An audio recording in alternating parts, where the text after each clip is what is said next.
ಇವತ್ತಿನ ಕಥೆ ಶಿವನಿಂದ ಆತ್ಮಲಿಂಗ ಪಡೆದ ರಾವಣನ ಬಗ್ಗೆ.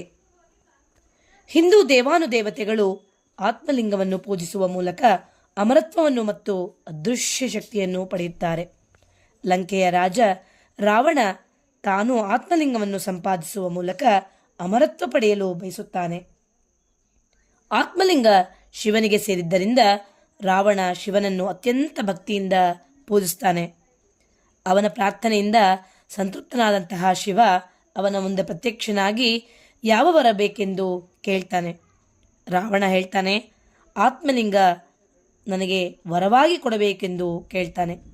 ಆದರೆ ಲಂಕೆಯನ್ನು ತಲುಪುವುದಕ್ಕೆ ಮೊದಲು ಆತ್ಮಲಿಂಗವನ್ನು ನೆಲದ ಮೇಲೆ ಇರಿಸಬಾರದು ಎಂಬ ಷರತ್ತಿನೊಂದಿಗೆ ಆತ್ಮಲಿಂಗವನ್ನು ಶಿವ ರಾವಣನಿಗೆ ವರವಾಗಿ ನೀಡ್ತಾನೆ.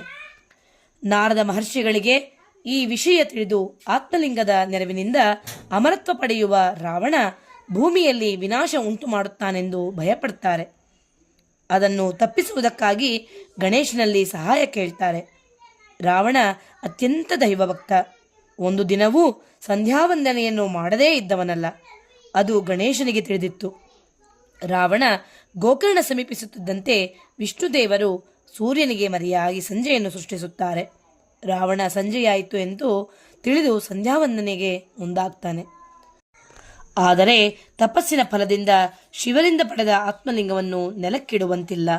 ಏನು ಮಾಡುವುದು ಎಂದು ಹಿಂದೆ ಮುಂದೆ ನೋಡಿದಾಗ ಬಾಲವಟು ಕಾಣಿಸಿಕೊಳ್ತಾನೆ. ಅವನ ಕೈಗೆ ಆತ್ಮಲಿಂಗವನ್ನು ನೀಡಿ ನೆಲಕ್ಕಿಡದಂತೆ ಹೇಳಿ ಸಮುದ್ರ ತಟಕ್ಕೆ ತರ್ಪಣ ನೀಡಲು ಹೊರಡ್ತಾನೆ.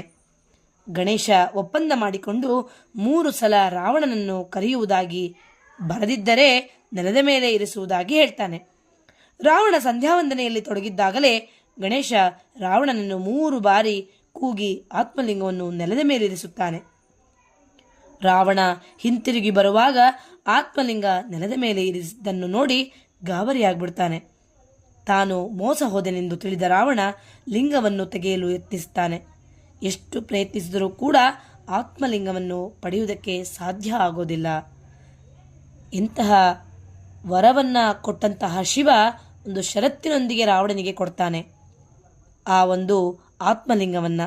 ಆದರೆ ರಾವಣ ತನ್ನ ಸಂಧ್ಯಾವಂದನೆಯ ಬಲದಿಂದಾಗಿ ಅವನು ಅದನ್ನು ಮಾಡಲೇಬೇಕು ಅನ್ನುವಂತಹ ಒಂದು ಉದ್ದೇಶದಿಂದ ಈ ರೀತಿಯ ವರವನ್ನು ಕಳ್ಕೋತಾನೆ ಅನ್ನುವುದನ್ನು ಈ ಒಂದು ಕಥೆಯಿಂದ ತಿಳಿದುಕೊಳ್ಳಬಹುದಾಗಿದೆ. ನಮಸ್ಕಾರ.